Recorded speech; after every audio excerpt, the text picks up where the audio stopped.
Hello friends, வணக்கம். தப்கேஸ்வர் மகாதேவ் கோவில் டேராடூன்லேருந்து 6.5 kilometre தூரத்தில் இருக்கு.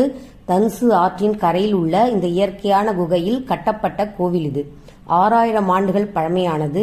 இங்குள்ள சிவலிங்கத்தின் மீது கூரையிலிருந்து நீர் சொட்டி கொண்டே இருக்கிறது. பாண்டவர்கள் மற்றும் கௌரவர்களின் குருவான துரோணாச்சாரியார் இங்கு வசித்ததாகவும் அவர் பெயரில் இது துரோண குகை என்றும் அழைக்கப்படுகிறது. இது சிறந்த சுற்றுலா தலமாகவும் புனித யாத்திரை தலமாகவும் உள்ளது.